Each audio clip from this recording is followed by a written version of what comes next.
Hi viewers, I am your Dr. Kola. మరి society education curriculum second, third, fourth chapter సంబంధించి review చూద్దాం. ఏ questions ఏ అంశాల మీద మనం కాన్సంట్రేట్ చేస్తే ఎగ్జామినేషన్ పాయింట్ ఆఫ్ వ్యూ మన పనికొస్తుందో చూద్దాం. సో ఇంతకుముందు నేను సిపిడి సంబంధించి చేయడం జరిగింది.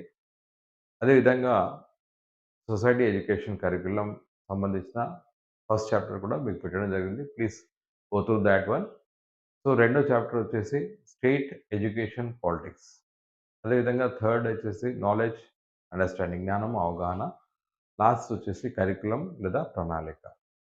సో సెకండ్ చాప్టర్ నుంచి మనకు ఒకవేళ వచ్చిన 3 మార్క్స్ రావచ్చు క్వశ్చన్ ఒకటి.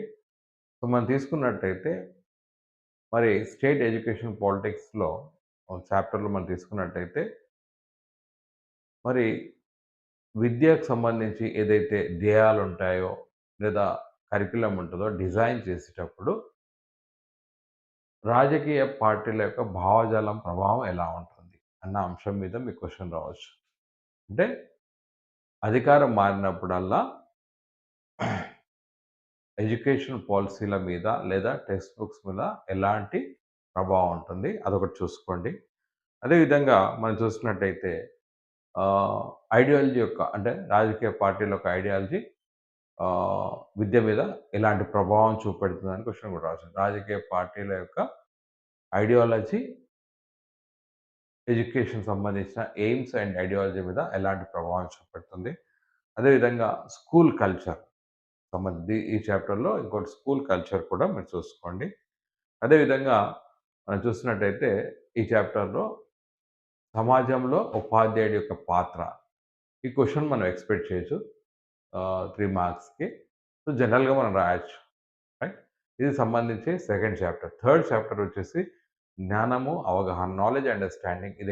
ఇది చాలా ఇంపార్టెంట్ చాప్టర్. దీని నుంచి మనము 6 మార్క్స్ కంపల్సరీ క్వశ్చన్ ఎక్స్పెక్ట్ చేస్తాము. మనం ఇంతకుముందు చూసినట్టయితే ఈ చాప్టర్ నుంచి 6 మార్క్స్ వచ్చాయి. అదేవిధంగా ఫస్ట్ చాప్టర్ కంపేర్ చేసుకున్నట్టయితే దీంట్లో కూడా 6 మార్క్స్ ఒకటొస్తుంది. 2 questions compulsory 3 marks. దాదాపు 6 + 6 12 మార్క్స్ ఈ చాప్టర్ నుంచి వస్తాయి. సో ఫస్ట్ జ్ఞానం అంటే ఏంటిది? అవగాహన అంటే ఏంటిది? రైట్. అదేవిధంగా బ్లూమ్స్ టాక్సానమీ కూడా ఒకసారి చూసుకోండి. సార్ ఇది బ్లూమ్స్ టాక్సానమీ ఇక్కడ లేదు కదా! అంటే మ్యాథమెటిక్స్ మెథడాలజీ చదివినప్పుడు బ్లూమ్స్ టాక్సానమీ చూస్తాం మనం. Knowledge, understanding, application, skill.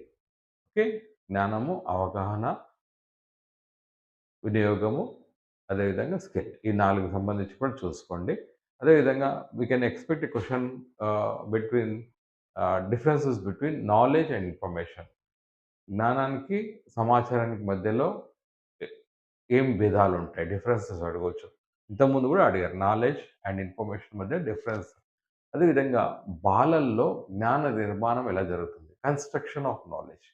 పిల్లల్లో నాలెడ్జ్ ఎలా కన్‌స్ట్రక్ట్ అవుతుంది? పూర్తిగా ఇది కన్‌స్ట్రక్టివిస్ట్ ప్రిన్సిపల్ లేదా నిర్మాణాత్మక వాదం గురించి ఉంటుంది. So, please go through thought one. అదేవిధంగా మనం చూసినట్టయితే problem solving. Problem solving method different సబ్జెక్ట్స్‌లో ప్రాబ్లమ్ సాల్వింగ్ మెథడ్స్ ఎలా పనిచేస్తుంది? ఇదొకటి చూసుకోండి. ఆహ్, ఇవి మనం ఇవి ఎక్స్‌పెక్ట్ చేయొచ్చు. అయితే ఇక్కడ మనం ఒకటి గమనించాలి. ఈ చాప్టర్ మీరు చదివినట్టయితే డెఫినిట్‌గా మెథడాలజీలో మీకు పనికొస్తుంది. అదేవిధంగా ఆగమన, నిగమన పద్ధతులు కూడా ఒకసారి చూసుకోండి. ఇండక్టివ్, డిడక్టివ్ మెథడ్స్ సంబంధించి కూడా ఇక్కడి నుంచే రావడం జరిగింది. అదేవిధంగా వివిధ రకాల knowledge, different types of knowledge సంబంధించి క్వెషన్ కూడా రావచ్చు. రైట్. లాస్ట్ చాప్టర్ వచ్చేసి కరిక్యులం. ఇక్కడ కూడా మనం ఒక 6 మార్క్స్ ఇగ క్వెషన్ ఎక్స్‌పెక్ట్ చేయొచ్చు. కరిక్యులం ప్రిపరేషన్‌లో ఎలాంటి స్టాండర్డ్స్‌ని మెయింటైన్ చేస్తారు? లేదా కరిక్యులం ప్రిపరేషన్‌లో సమాజ ప్రభావం ఎలా ఉంటుంది? లేదా టెక్స్ట్ బుక్ ప్రిపరేషన్‌లో ఆహ్, సమాజ ప్రభావం ఎలా ఉంటుంది? రైట్. ఏ సమకాలీన అంశాల దృష్టిలో పెట్టి కరిక్యులం ప్రిపేర్ చేస్తారు? రైట్. సో, సమాజము, కరిక్యులం. రైట్. అదేవిధంగా కరిక్యులం ఎలాంటి స్టాండర్డ్స్ మెయింటైన్ చేస్తారు? టెక్స్ట్ బుక్స్ ప్రిపరేషన్‌లో ఎట్లాంటి స్టాండర్డ్స్ మెయింటైన్ చేస్తారు? అదేవిధంగా ఏ ప్రొసీజర్స్ ఫాలో చేస్తారు? అదేవిధంగా నెక్స్ట్ వచ్చేసి కరిక్యులంకు, సిలబస్‌కు మధ్యలో డిఫరెన్స్ ఏంటిది? సిలబస్‌కి, కరిక్యులంకి డిఫరెన్స్. ఇంతకుముందు వచ్చిన క్వెషన్ ఇది. అదేవిధంగా మరి కరిక్యులం మీద ఉపాధ్యాయుడి యొక్క బిలీఫ్స్ ఎలాంటి ప్రభావం చూపెడతది? అంటే ఉపాధ్యాయుని యొక్క నమ్మకం ఏ విధంగా ప్రభావం చూపెడతది? అదేవిధంగా డిఫరెంట్ టీచింగ్ లెర్నింగ్ ప్రాక్టీసెస్ ఏవి తీసుకుంటాం? వివిధ సందర్భాల్లో అంటే మల్టీలింగ్వల్ సిట్యుయేషన్ కావచ్చు, లేదా అన్ని రకాల విద్యార్థులకు ఎలాంటి టీచింగ్ లెర్నింగ్ ప్రాక్టీసెస్ అయితే తీసుకున్నట్టయితే బోధన సులువవుతుంది. అదేవిధంగా ఎలాంటి టీచింగ్ లెర్నింగ్ మెటీరియల్ అవసరం పడుతుంది అన్నది కూడా కరిక్యులం డిజైన్ చేస్తుంది. అదేవిధంగా మల్టిపుల్ ఇంటెలిజెన్స్ ఉన్న క్లాస్ రూమ్‌లో ఎలా మనము టీచింగ్ లెర్నింగ్ మెటీరియల్ ప్రిపేర్ చేస్తామో, అదేవిధంగా ఆహ్, టీచింగ్ లెర్నింగ్ ప్రాక్టీసెస్ ఎలా ప్రభావం చూపెడతాయన్నది కూడా మనం ఎక్స్‌పెక్ట్ చేయొచ్చు.